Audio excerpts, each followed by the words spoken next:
بسم اللہ الرحمن الرحیم۔ شروع اللہ کے نام سے بڑا مہربان عنایت رحم کرنے والا ہے۔ میرے پیارے دوستوں، السلام علیکم۔ محترم ناظرین، آج کی اس ویڈیو میں ہم پیش کرنے جا رہے ہیں اسد اللہ شیر خدا حضرت علی کرم اللہ وجہ الکریم کی بہت ہی دلچسپ اور ایمان افروز واقعہ، جسے سن کر آپ کا ایمان تازہ ہو جائے گا۔ یہ واقعہ ہے حضرت علیہ السلام اور ایک شیر کا۔ محترم ناظرین، جیسے کہ آپ سب جانتے ہیں، مولا علی علیہ السلام کو شیر خدا بھی کہا جاتا ہے، اور شیر خدا آپ کا لقب ہے۔ حضرت مولا علی علیہ السلام کا ہر واقعہ بھی ایمان کو تازہ کرتا ہے اور روح کو سکون عطا کرتا ہے۔ آج کا واقعہ بھی کچھ اسی طرح ہے۔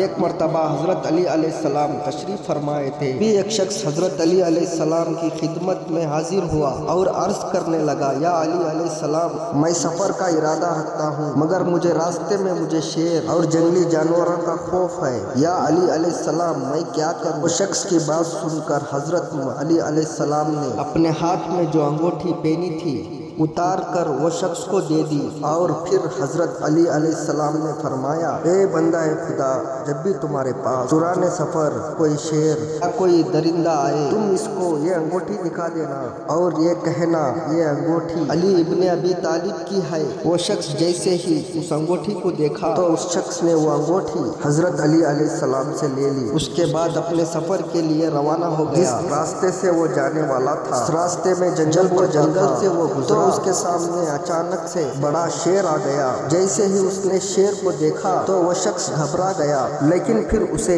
حضرت علی علیہ السلام کی بات یاد آ گئی۔ اس نے حضرت علی علیہ السلام کی انگوٹھی نکال لی اور اس انگوٹھی کو شیر کے سامنے رکھ دیا اور کہنے لگا، یہ انگوٹھی حضرت علی علیہ السلام کی ہے۔ شیر نے اس شخص کی بات سنی اور حضرت علی علیہ السلام کی انگوٹھی کو دیکھا تو اس نے آسمان کی طرف اپنا سر اٹھایا اور زور سے آواز نکالی۔ پھر اسی طرح شیر نے زمین کی طرف منہ کیا۔ پھر اس کے بعد دوبارہ اس نے آواز نکالی۔ پھر اسی طرح مشرق اور مغرب کی طرف منہ کر کے آواز لگائی، اور اس کے بعد وہ شیر پتہ نہیں کیوں بھاگتا ہوا جنگل کے اندر چلا گیا۔ یہ شخص تو مبارک انگوٹھی کی کرامت دیکھ کر حیران ہو چکا تھا اور شیر کا معاملہ بھی دیکھ کر حیران ہو چکا تھا۔ آخر یہ کیا ماجرا ہے؟ شیر نے دائیں بائیں اوپر نیچے دیکھ کر آواز کیوں لگائی تھی؟ اور اس کے بعد وہ شخص کو سفر میں جانا تھا۔ پھر وہ شخص سفر پر روانہ ہو گیا اور پھر اسے کوئی بھی خطرہ راستے میں نظر نہیں آیا، اور اس انگوٹھی کو دیکھ کر بھاگ کیوں گیا،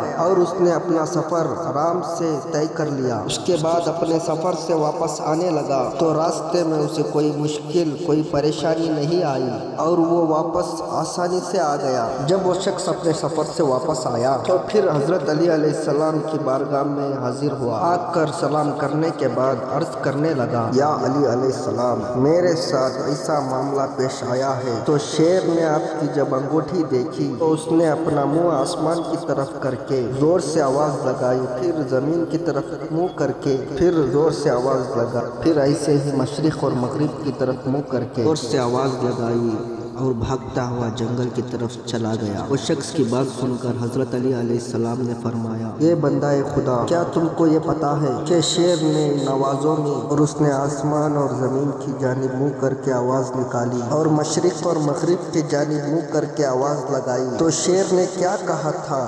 وہ شخص نے عرض کیا، بالکل نہیں حضور، مجھے نہیں پتا وہ شیر نے کیا کہا۔ تو حضرت علی علیہ السلام نے ارشاد فرمایا، اے شخص، وہ شیر نے اپنا چہرہ آسمان کی طرف کرا اور کہا کہ قسم ہے اس ذات کی جس نے آسمان کو قائم کیا، اور جب زمین کی طرف اپنا چہرہ کیا تو اس نے کہا، قسم ہے اس ذات کی جس نے اس زمین کو بچھایا، اور جب اس نے مشرق اور مغرب کی طرف منہ کر کے آواز لگائی تو اس نے کہا تھا کہ قسم ہے اس ذات کی جس نے مشرق سے سورج نکالا اور مغرب میں ڈبو دیا۔ میں ان شہروں میں نہیں رہوں گا اور میری شکایت حضرت علی علیہ السلام سے کی جائے۔ اللہ اکبر، کیا شان ہے ہمارے مولا علی علیہ السلام کی۔ جنگل کا شیر بھی جسے لوگ ڈرتے ہیں وہ بھی حضرت علی علیہ السلام کا ادب کرتا ہے۔ اللہ تعالی ہم سب کو اہل بیت سے ادب کرنے کی اور ان سے محبت کرنے کی توفیق عطا فرمائے۔ آمین ثم آمین۔